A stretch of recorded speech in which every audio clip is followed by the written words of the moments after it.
नमस्कार, मी हेमंत देसाई ऑफिशियल या माझ्या यूट्यूब चॅनलमध्ये मित्रांनो आपलं मनापासून स्वागत। भारत आणि पाकिस्तानवर पुन्हा एकदा जबरदस्त हल्ला चढवला आहे आणि या सगळ्या लढाईमध्ये भारताच्या या सगळ्या आक्रमक पवित्र्यामागे संपूर्ण देश उभा आहे। सरकारच्या मागे देश उभा आहे, सैन्याच्या मागे देश उभा आहे। या सगळ्या आक्रमक चढाईचं कौतुक आपण सगळ्यांनीच केलं आणि शरद पवारांनी देखील फोन करून पंतप्रधान नरेंद्र मोदी यांचं अभिनंदन केलं आणि त्यांनी सांगितलं की ज्या प्रकारे हे पावलं उचलली या संबंधात ती अतिशय कौतुकास्पद आहे, चांगली गोष्ट आहे। शरद पवारांनी यापूर्वी देखील चीननी जेव्हा गलवान खोऱ्यात घुसखोरी केली होती त्यावेळी सरकारच्या मागे संकटाच्या वेळी आम्ही उभं राहू अशी भूमिका घेतली। पवारांची अशी नेहमीच भूमिका राहिली आहे। पण हे युद्ध किंवा आणीबाणी सदृश परिस्थिती ही बाजूला ठेवू आपण। त्यानंतर देखील वेगवेगळ्या प्रसंगी शरद पवारांनी सरकारशी थेट संघर्षाची भूमिका, पूर्णपणे अशी आक्रमक भूमिका 1980 ते 86 मध्ये जेव्हा ते विरोधी पक्षात होते तेव्हा त्यांनी शेतकरी दिंडी ही काढली होती। ती जर 6 वर्ष सोडली तर शरद पवार सर्वसाधारणतः सत्तेसोबत राहणं आणि सत्तेत नसलो तरी विरोधी पक्षात असताना देखील सरकार पक्षाशी जवळीक साधणं, त्यांच्या नेत्यांशी सलोख्याचे संबंध प्रस्थापित करून घेणं आणि त्यामुळे आपली जी कामं होतात मतदारसंघाची, पक्षाची, नेत्यांची, सहकाऱ्यांची ती करून घेणं हीच त्यांची भूमिका राहिली आहे। पवार हे आज जे उद्धव ठाकरे ज्या आक्रमक पवित्र्यात आहेत उभे किंवा राहुल गांधी जसं थेट संघर्षाच्या भूमिकेत असतात सातत्याने, तशा प्रकारच्या भूमिकेत शरद पवारांना आपण अनेक वर्ष पाहिलेलंच नाही। शरद पवारांनी साहित्य संमेलनाच्या वेळीसुद्धा स्वागताध्यक्ष म्हणून नरेंद्र मोदींना आमंत्रित केलं आणि त्यानंतर जे पत्र दिलं त्यांना आभाराचं की तुम्ही संमेलनाला आल्याबद्दल, त्यात नरेंद्र मोदींचं भरभरून कौतुक केलं। वेगवेगळ्या प्रसंगात त्यांनी नरेंद्र मोदींशी संबंध चांगले ठेवलेले आहेत आणि त्यामुळे विशेषतः विधानसभा निवडणुकांमधल्या दारुण पराभवानंतर महाविकास आघाडी तर अदृश्य झाली, त्यांच्या काही बैठकाही होत नाही आणि शरद पवार देखील एकूण मवाळ झालेले आहेत। त्यानंतरच्या टप्प्यामध्ये पक्षाची पुन्हा बांधणी करण्याच्या गोष्टी त्यांनी केल्या आणि आता पक्षाचे काही राष्ट्रवादी काँग्रेस शरद पवार गटाचे प्रवक्ते बदलणार म्हणून जे आहेत ते प्रवक्ते, त्यांचं काम त्यांनी थांबवलं। आता नवं नेतृत्व, सगळे नवे पदाधिकारी येणार, भाकरी फिरवली जाणार असं म्हटलं जात होतं। जयंत पाटलांची टर्म संपत आली, आता कोण नवा अध्यक्ष होणार? रोहित पवारांना मोठं पद पक्षामध्ये हवं होतं, पण आता भाकरी फिरवण्याची गोष्ट करणारे शरद पवार आता वेगळंच काही बोलून राहिले आहे। पवारांनी इंडियन एक्सप्रेसला मुलाखत दिली आणि त्यामध्ये म्हटलं आहे की संसदेत विरोधी बाकांवर बसायचं की नाही हा निर्णय सुप्रिया सुळेंनी घ्यावा। आमच्या पक्षात 2 प्रवाह आहेत, एकाला वाटतं अजित पवारांसोबत जावे, दुसरा प्रवाह भाजपपासून दूर राहावं या मताचा आहे। ते म्हणाले भविष्यात एकत्र यायचं की नाही हे राष्ट्रवादीच्या नव्या पिढीतील नेतृत्वाने ठरवावं। मी आता या निर्णय प्रक्रियेतून काहीसा बाजूला झालो आहे। आमची मंडळी विविध पक्षात विभागली असली तरी विचाराने एकत्र आहेत। आमचे दिल्लीतही खासदारही एकाच विचाराने बांधले गेले आहेत। होय, राज्यातील आमच्या काही आमदारांना वाटतं की मतदारसंघातील विकास कामं करून घेण्यासाठी अजित पवारांसोबत गेलं पाहिजे, पण याबाबतचा निर्णय हा मी देणार नाही, त्यांनी तो एकत्र बसून म्हणजे सुप्रिया आणि अजितदादांनी एकत्र बसून तो ठरवावा असं त्यांनी म्हटलेलं आहे। आता शरद पवार म्हणतात की हे सगळ्यांची विचारधारा एकच आहे, माझे सगळेच खासदार एका मताचे आहेत। आमदारांमध्ये अस्वस्थता होऊ शकते आणि पक्षात भाकरी फिरवण्याचा निर्णय काय घ्यायचा हा निर्णय जयंत पाटलांनी घ्यावा असं शरद पवार म्हणाले. आता बघा, लोकसभा आणि विधानसभा या दोन्ही निवडणुकांमध्ये दोन राष्ट्रवाद्या ज्या चिरफाळ्या झाल्यात त्या एकमेकांच्या विरोधात लढत होत्या. सुप्रिया सुळे विरोधात सुनेत्राताई पवार यांची निवडणूक झाली, त्या सुप्रियाताईंचा विजय झाला. नंतर अजितदादा विरुद्ध युगेंद्र पवार कुटुंबातलंच युद्ध झालं, त्यामध्ये अजितदादांनी बाजी मारली आणि या दोन्ही निवडणुकामध्ये दोन्ही पक्षांच्या नेत्यांनी एकमेकाच्या विरोधात भैस वक्तव्य केलेली आहे. कार्यकर्ते एकमेकांच्या विरोधात होते, वेगवेगळे आरोप करत होते एकमेकांच्या विरोधात. आता त्यांनी काय करायचं? पक्षाच्या नेतृत्वाने दोन नेते, विविध नेते एकमेकांच्या विरुद्ध झुंजवायचे.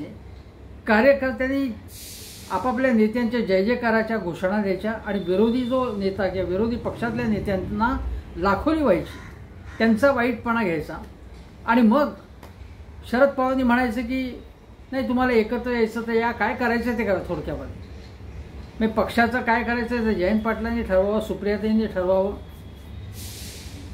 काय चाललंय काय हे? हा पक्ष आहे का काय? म्हणजे काय गोंधळात गोंधळ आहे सगळा. आणि परत म्हटलं की आम्ही एकाच विचाराचे आहोत. एकाच विचाराचे कसे? म्हणजे अजितदादा पवार म्हणतात शिवशाहू फुले आंबेडकर ही विचारसरणी आम्ही सोडली नाही, पण तो डबा त्यांनी मोदींच्या पक्षाला जोडला. म्हणजे विचार सोडले नाहीत आणि विचारसरणी भाजपला बांधलेली आहे, तरी विचार सोडले नाहीत म्हटलं. शरद पवार म्हटलं की आम्ही तर काही विचार सोडण्याची गोष्टच केलेली नाही. पण शरद पवारांच्या विचारांचे त्यांच्या पक्षामध्ये दोन प्रमुख नेते आहेत, ते म्हणजे सुप्रियाताई सुळे आणि जितेंद्र आव्हाड. ते पुरोगामी विचारांचे आहेत हे सांगायला माझीही गरज नाही, सगळ्यांना माहिती आहे. शरद पवार या निवडणुकांपूर्वीच्या दरम्यान एका पूर्वीच्या मुलाखतीत असं म्हणाले होते की इथे अनेक काँग्रेसपासून बाहेर पडलेले छोटे छोटे पक्ष आहेत आणि त्यांनी ते निवडणुकांनंतर काँग्रेसमध्ये विलीन होतील किंवा काँग्रेसबरोबर जातील असं ते म्हणाले होते. पण या मुलाखतीमध्ये जी इंडियन एक्सप्रेसमध्ये त्यांची मुलाखत आली त्यामध्ये शरद पवारांना जेव्हा विचारलं की काय बाबा तुम्हीच म्हणाला होतात, काय झालं, त्याचे काय बोलणं झालं का, तर ते म्हणे मल्लिकार्जुन खरगे यांच्याशी थोडंसं बोलणं झालं होतं, पण त्यानंतर काहीच झालं नाही. इंडिया आघाडी, ते म्हणाले की इंडिया आघाडीचं म्हणजे आता काहीच इंडिया आघाडी नाहीच आहे, म्हणजे जवळजवळ मी इंडिया आघाडी सक्रियच नाही.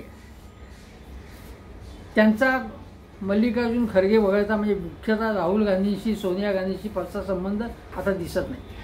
पण शरद पवार त्या मुलाखतीत म्हणतात की पक्षाची बांधणी, विरोधी पक्षाचं संघटन प्रबळ करण्याची गरज आहे, काही निराश होण्याचं कारण नाही, काम करण्याची गरज आहे. इंडिया आघाडी पुनरुज्जीवित म्हणजे चांगली केली पाहिजे असं त्यांचं सगळं मत आहे. म्हणजे शरद पवार काही भाजपबरोबर जायला स्वतः नाही जाणारच नाहीत, ते शक्यताच नाही. ते आपल्या विचारांवर ठाम आहे. पण आता शरद पवारांचं वय बघता त्यांच्या मताला तसा काही आता तशा प्रकारचं काही काय म्हणतात व्हॅल्यू नाही असं नाही म्हणत, पण त्यांचं मत काय आहे हे त्यांच्यापाशी. आणि त्यामुळे ते जरी तिकडे जाणार नसले तर राज्यसभेची त्यांची टर्म संपल्यानंतर ते सामाजिक कार्य करतील, शैक्षणिक कार्य करतील, त्यांच्या संस्था आहेत त्यामध्ये सक्रिय राहतील, त्या पलीकडे मार्गदर्शकाची भूमिका स्वीकारतील. पण त्यांच्या कार्यकर्त्यांनी, नेत्यांनी काय करायचं? जर शरद पवार आज म्हणत आहेत की सुप्रियाताईंनी जो काही निर्णय घ्यायचा असेल तो घ्यावा, विरोधी बाकांवर बसायचं का सत्तेबरोबर जायचं, म्हणजे भाजप किंवा NDA बरोबर जायचं का विरोधी बाकांवर बसायचं. एक लक्षात घ्या की सुप्रियाताई या कार्यकारी अध्यक्ष आहेत, शरद पवार अध्यक्ष आहेत. कुठल्याही पक्षाचा अध्यक्ष जो आत्ता अजून शरद पवार अध्यक्ष आहेत, माझं म्हणणं ते असं कसं काय म्हणू शकतात की आपल्या पक्षातल्या ज्यांना कोणाला कुठे जायचं तिथं जावं, मग त्या अध्यक्षपदाला अर्थ काय द्या, कोणी कुठेही जावं. मी असं JP नड्डा म्हणतात का आधे इधर जाओ आधे उधर जाओ, मी मात्र कुठे जाणार नाही, याला काही अर्थ नाही तसा.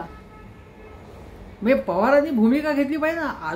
तुम्ही अजूनही राजकारणात आहात, तुम्ही अध्यक्ष आहात, तुम्ही खासदार आहात, मग तुम्ही भूमिका का नाही घेत? वक्फ बोर्डाच्या बद्दल तुमची काही भूमिका नाही. तुम्ही नव्हताच तिथे. ट्रिपल तलाकच्या वेळी सुद्धा तुम्ही नव्हतात. कृषी विधेयकांबद्दल तुम्ही काही बोलणार नाही. पण विरोधात असणं म्हणजे काय? तुम्ही ठामपणे राज्यसभेमध्ये तुमच्या पक्षातर्फे भूमिका मांडत का नाही? याला काही अर्थच नाही ना. म्हणजे आता मी तुम्हाला सांगतो की हे सगळं शरद पवारांनी सांगितल्यानंतर मग बरंच चर्चा सुरू झाली त्याची.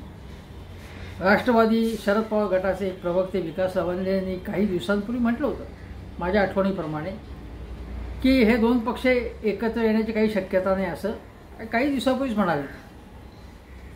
आणि ते असं म्हणाले होते तेव्हा की जोपर्यंत अजित पवार भाजप सोडून येत नाहीत तोपर्यंत एकत्र येण्याचा विचारच होऊ शकत नाही. आता लवांडे हे एक प्रवक्ते, ते काही नेते नाहीत पक्षाचे, ते तसं काहीच ठरवू शकत नाही. पण आता ते तरी काय करणार? म्हणजे लवांडे म्हणाले होते तेव्हा तेव्हाचं ते त्यांना वाटत होतं तसं. पण आता गेले काही दिवस हे जोरात चर्चा चालू आहेत. मग पक्षामध्ये इतकं गोंधळाचं वातावरण मी तुम्हाला सांगतो NCPमध्ये शरद पवार गटात. मग पक्षाचं काही काम विशेष चालू असल्याचं काही दिसत नाही. फक्त काही छुटपूट काही आंदोलनं असतील. सुप्रियाताईंनी काही गोष्टी केल्या, जितेंद्र आव्हाड बोलत असतात सतत, पण त्याच्या पलीकडे पक्ष म्हणून असा काही ॲक्टिव्ह असल्याचं संपूर्ण महाराष्ट्रात असं दिसलं नाही. निवडणुकानंतर अजिबात दिसलं नाही. जे लोक म्हणत होते की आम्ही सत्तेत बसणार आहोत ते विरोधात सुद्धा आहेत की नाही असं मांडण्याची पाळी आलेली आहे. मी काहीच करत नाहीत ते. मी हा पक्ष आहे की काय? म्हणजे पण पक्षामध्ये जयंत पाटील आत्ता प्रदेशाध्यक्ष, त्यांची टर्म संपलेली आणि ते मध्यंतरी एका बैठकीमध्ये म्हणाले होते त्यांना की आता मी 8 दिवसात विचार करतो मी पद सोडण्याचा. त्याबाबत सुद्धा काही झालं नाही. म्हणजे ते आहेत त्या पदावरती, पण पक्षाच्या मध्ये काही ॲक्टिव्हिटी झाली असं काही दिसत नाही सध्या. आता जयंतराव हे मोस्ट कॉम्पिटंट सगळ्यात चांगला नेता आता राष्ट्रवादी काँग्रेसमधले तेच आहेत. त्यांच्याबद्दल सारख्या बातम्या येतात. आणि आता उत्तमराव जानकर तर म्हणालेच ना की आमचं सुद्धा अजितदादांबरोबर किंवा सत्तेबरोबर गेलो तर कामं होतील म्हणून जयंतराव पाटलांच्या माध्यमातून आमच्या चर्चा चालू आहेत म्हणाले ते. मग पत्रकार जेव्हा विचारतात किंवा पत्रकार जेव्हा बातम्या सोडतात तेव्हा या बातम्यांना काही अर्थ नाही आहे, तथ्यहीन बातम्या असं सांगायचं मागून चालू आहे ना, बरेच दिवस चालू आहे. आणि त्यामुळे राष्ट्रवादी शरद पवार गटाचा कार्यकर्ता गोंधळात पडलेला आहे. त्याला काय करावं सुचत नाही. आता परिस्थिती तुम्हाला सांगतो की एक तर सुप्रिया ते डायरेक्ट NDAमध्ये जाऊ शकतात कारण त्यांचे खासदार आहेत. नरेंद्र मोदी यांना त्यांच्या सरकारला गरज आहे, जेवढे लोक येतील तेवढे. आणि मग सुप्रिया ते मंत्री सुद्धा होऊ शकतात उद्या.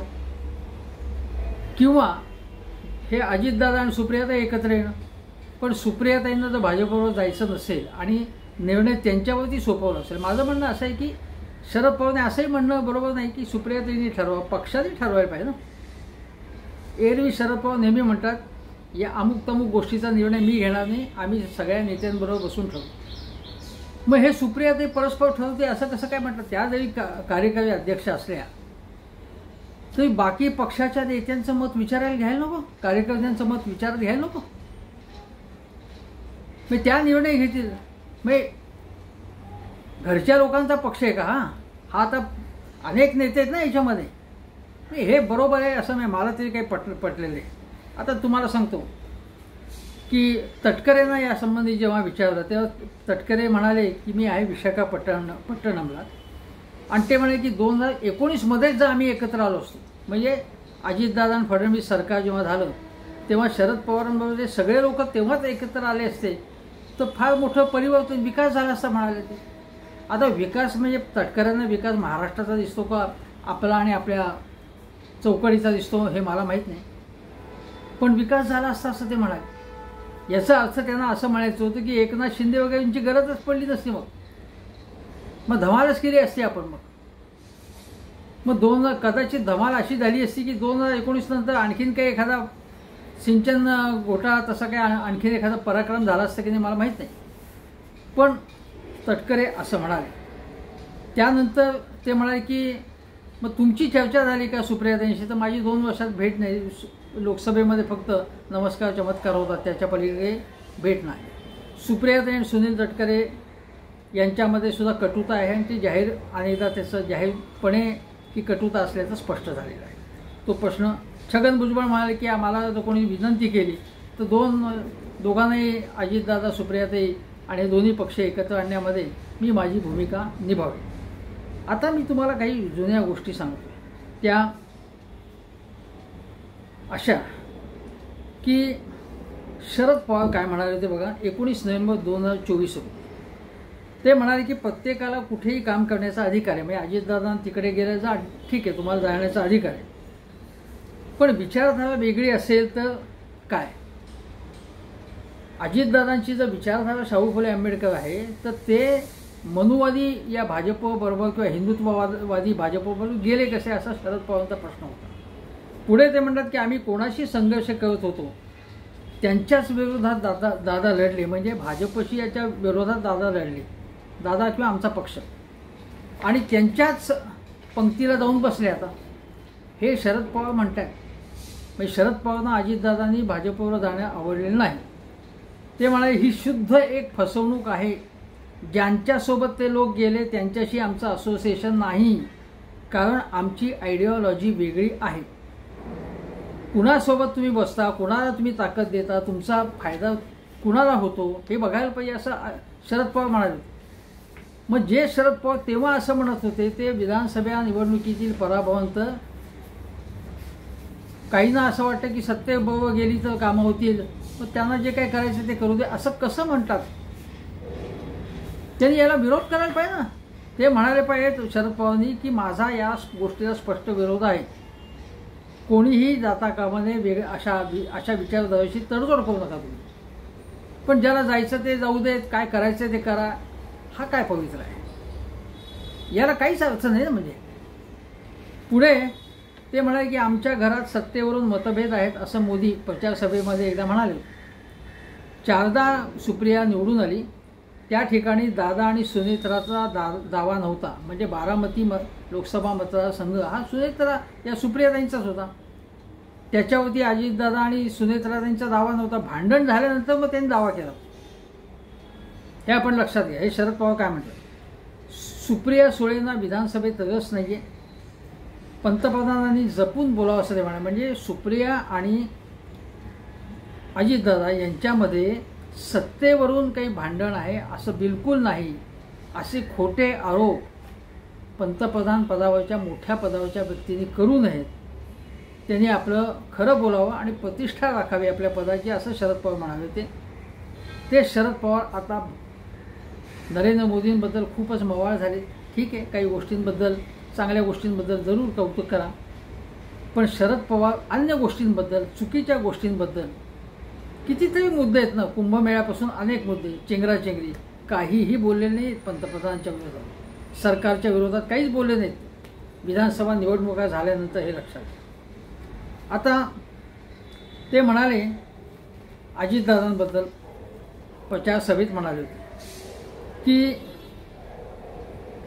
न मागता मी अजितदादांना सगळी पदं दिली, अनेकदा उपमुख्यमंत्रीपद दिलं, महत्त्वाची खाती दिली त्यांना, विरोधी पक्षनेतेपद दिलं, पण मी एकही पद सुप्रियाला दिलं नाही.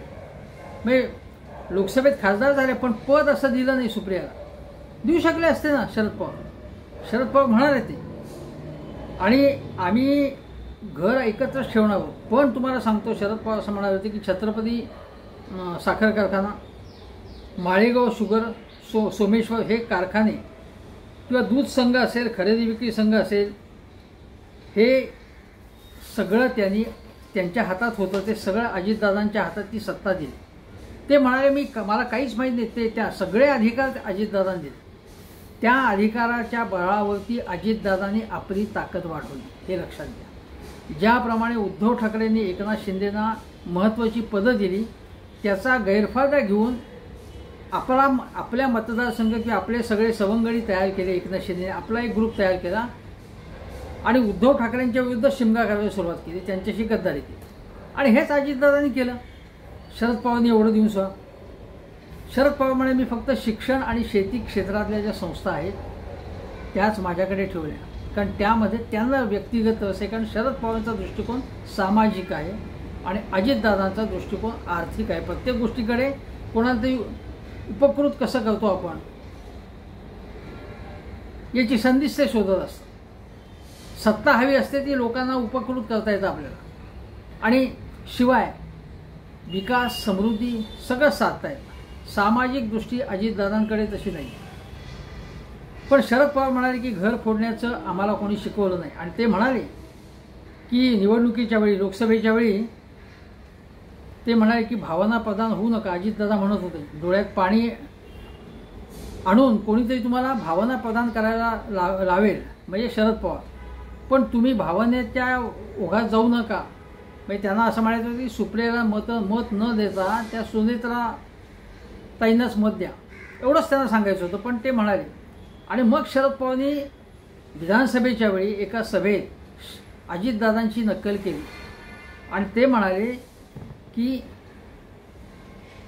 अजितदादा हे स्वतः कसे, म्हणजे नक्कल काढली, चष्मा काढला शरद पवारांनी, रुमाल घेतला आणि डोळे पुसत होते ते, ही नक्कल अजितदादांची शरद पवारांनी केला, जे स्वतःच भावना प्रधान झाल्याचं नाटक तरी करत होते, असं शरद पवार अजितदादांबद्दल म्हणाले. अशोक पवार हे नेते तुम्ही आमदार कसे होतात ते पाहतोच, असा दम अजितदादांनी निवडणुकीच्या काळात दिला होता. तेव्हा शरद पवार म्हणाले की मंत्र्यांनी काही पथ्य पाळली पाहिजे. नंतर म्हणजे अजितदादांवर टीका केली होती सातत्याने. नंतर अजितदादा ज्या प्रकारे काही मतदारांवरती दडपण आणतात, दमदाट्या करतात, त्यावरती घणाघाती टीका शरद पवारांनी केलेली होती निवडणुकीच्या काळात.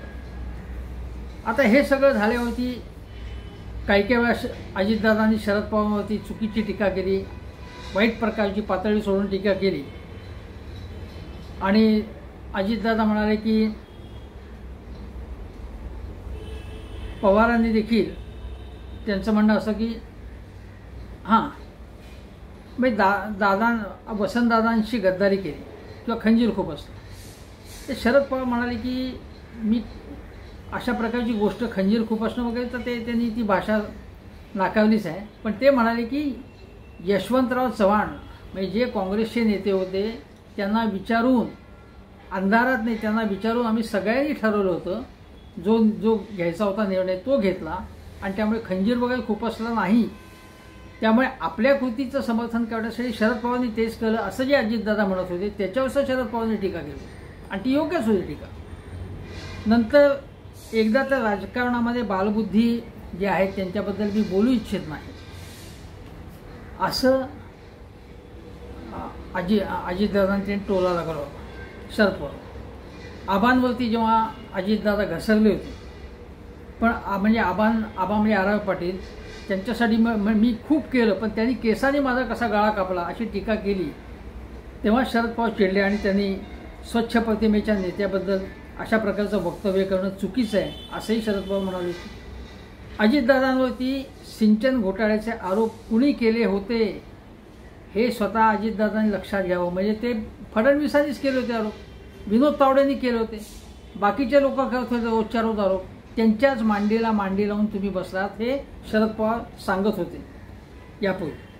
आता हे सगळं झाल्यावरती शरद पवारने असंही म्हटलेलं होतं की ते असं म्हणाले होते की अजितदादा, हसन मुश्रीफ किंवा जे जे आहेत मंडळी ती आमच्याकडनं गेल्यानंतर एक प्रकारे पक्ष स्वच्छ झाल्याची भाषा सुप्रियाताईंनी आणि शरद पवारने अशा आशयाची भाषा केलेली होती. आणि शरद पवार असंही म्हणाले तुम्हाला चौकशी करायची तर करा ना, आमचं म्हणणं नाही. अजितदादा जेव्हा राष्ट्रवादी फोडून गेले तेव्हा शरद पवार असं म्हणाले, मोदी सरकारला म्हणाले तुम्हाला काही चौकशी करायची तर करा ना, आमची काहीच हरकत नाही. आणि सुप्रियाताई तर वारंवार सांगत होते की आम्ही आरोप केले नाही, हे आरोप भाजपनेच केलेले असं त्या सातत्याने म्हणत होत्या. आता आपण लक्षात घ्या की यामध्ये आता स्थानिक स्वराज्य संस्थांच्या निवडणुका होणार आहेत. आता त्याला काही फार वेळ नाही आहे. आता स्थानिक स्वराज्य संस्थांच्या सगळ्या निवडणुका होणार असताना शरद पवारांनी हे स्टेटमेंट केल्यानंतर राष्ट्रवादी काँग्रेसमध्ये गडबड उडणं हे स्वाभाविक आहे. पण सर्वसाधारण मतदार काय म्हणेल शरद पवारांनी हे आवाहन केल्यानंतर, की शरद पवारांनी काहीतरी निर्णायक भूमिका घ्यायला पाहिजे आणि जो नेता आपल्याबरोबर पक्षात जे आहेत त्यांना आपल्या विचारांचं करू शकत नसेल आणि त्यांना आपली कामं करून घेण्यासाठी ते सत्तेबरोबर जावंसं वाटत असेल तर ते त्या नेत्याचं अपयश आहे स्पष्टपणे म्हणणं भाग आहे. शरद पवारांचं हे अपयशच आहे. कारण त्यांच्या पक्षामध्ये त्यांच्याच विचारांचे लोक जर अल्पसंख्येत असतील तर इतके वर्ष ते अध्यक्ष राहून काय उपयोग झाला. इतके वर्ष ते अध्यक्ष आहेत, अजितदादांबरोबर इतके नेते गेले, भाकरी फिरवण्याची गोष्टही शरद पवारांनी केली, काही तरुणांना संधी दिली, पण पक्ष रुजला नाही, वाढला नाही, विस्तारला नाही. लोकसभेमध्ये यश मिळालं पण विधानसभेमध्ये अजिबातच यश मिळाले नाही. आणि आज त्यांच्याच पक्षातले अनेक जण अजितदादांकडे जाऊन आपली कामं करून घेत आहेत. त्यांच्याकडनं जर ऑफरही मिळत असेल त्यावेळी की तुम्हाला अजून कामं करून घ्यायची असतील तर आमच्याबरोबर या म्हणून, आणि अडवलं जात असेल.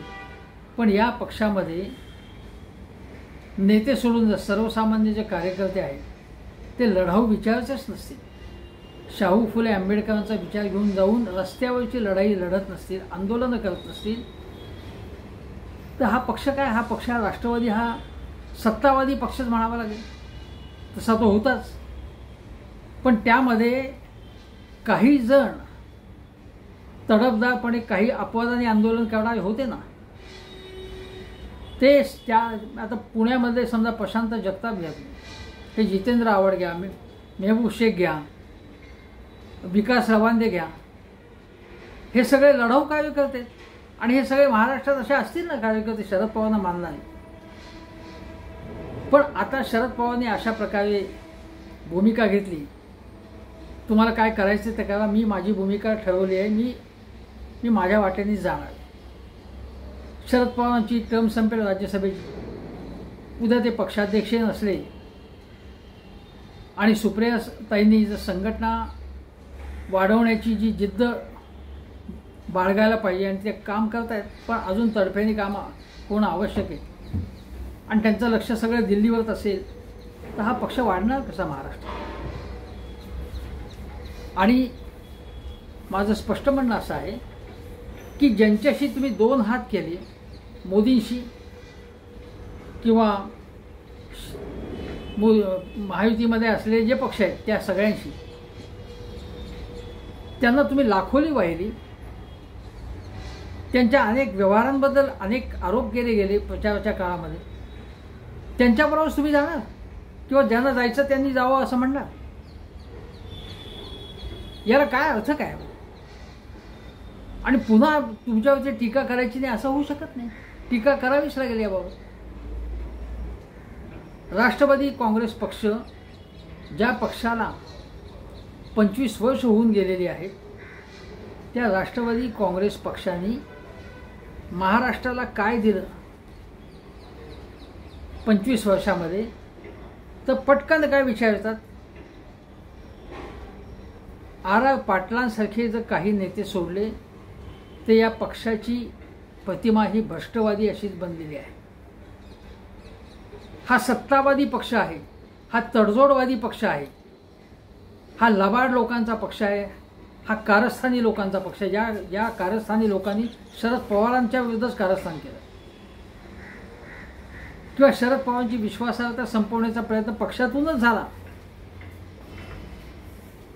आणि जर अशा प्रकारे सतत पलटी मारली जात असेल तर या पक्षाचं नाव पलटीवादी असं ठरवायचं का, हा विचार करण्यासारखा प्रश्न आहे. शरद पवारांनी अजूनही जिद्दीने विरोधी आघाडी मजबूत करण्याची भाषा त्या मुलाखतीत केली आहे. शरद पवारांकडे उत्साह आहे, जिगर आहे, विचार आहेत, पण वय शेवटी वय हे कोणाला टाळता येत नाही. त्यांच्या नंतरच्या पिढीने जोशाने उमेदीने काम केलं तर राष्ट्रवादी पक्ष वाढू शकेल. पण स्पष्ट भूमिका घेतली पाहिजे सुप्रियाताईंनी की होय माझं म्हणणं असं आहे की मी काँग्रेसमध्ये जावं किंवा स्वतंत्रपणे काँग्रेसच्या किंवा इंडिया आघाडीमध्येच राहावं आणि तशी भूमिका घेऊन मी लढणार आहे. आमच्याबरोबर ज्यांना यायचं आहे त्यांनी आता या, ज्यांना जायचं त्यांनी आत्ताच जा ताबडतोब, पण आम्ही लढू. अशा प्रकारची भूमिका उद्धव ठाकरे यांनी घेतलेली आहे. तशा प्रकारची भूमिका तुम्ही घेणार आहात का नाही? संदिग्ध भूमिका घेऊ नका. स्पष्टपणे सांगा तुम्हाला काय वाटतं ते. माझं स्पष्ट असं मत होतं की अजितदादांनी किंवा त्यांच्या सहकाऱ्यांनी भ्रष्टाचार केला असं तुमचं मत काय होतं? आम्ही आरोप केला नाही असं नाही म्हणायचं. तुमचं मत काय होतं हे तुम्ही सांगायला पाहिजे ना. कारण तुमचे सहकारी होते ते, तेव्हा त्यांची पापं तुम्ही झाकण्याचं कारण नाही आहे. जर तुम्हाला असं वाटत असेल त्यांनी पापं केली तर, आणि जर पापं केली असं तुमचं म्हणणं होतं तर तुम्ही त्यांच्याबरोबर तुमच्या पक्षातले निम्मे लोक तरी किंवा निम्मे अधिक लोक का जाणारे असा प्रश्न लोक करतील. ज्या महायुतीशी लढण्यासाठी तुम्हाला लोकांनी मतं दिली त्यांच्या पुढे जर तुम्ही लोटांगण घालणार असाल तुमच्या पक्षातले अनेक लोक, तर मतदार संतापतील, खवळतील आणि खवळण्याचा त्यांना रास्त अधिकार आहे. राष्ट्रवादी काँग्रेसनी लोकांची निराशा केलेली आहे. व्यक्तिशः शरद पवारांनी सुद्धा या प्रकारचे संभ्रम निर्माण करणारी वक्तव्य करून माझ्यासारख्या लोकांना सुद्धा एक प्रकारे नाराज केलेलं आहे. आम्हाला हे मत पटलेलं नाही हे स्पष्टपणे मांडण्याची गरज आहे, म्हणूनच हा व्हिडिओ केला आहे. तो कसा वाटला ते जरूर सांगा. हर्षवर्धन सपकाळ महाराष्ट्रात किंवा देश पातळीवरती राहुल गांधी आणि इथे उद्धव ठाकरे ज्या प्रकारे लढाई लढत आहेत तशा प्रकारे लढाई लढण्याची गरज आहे. आजही देशाला समर्थ विरोधी पक्षांची आणि आघाडीची गरज आहे. एवढंच सांगतो आणि इथेच सांगतो. नमस्कार.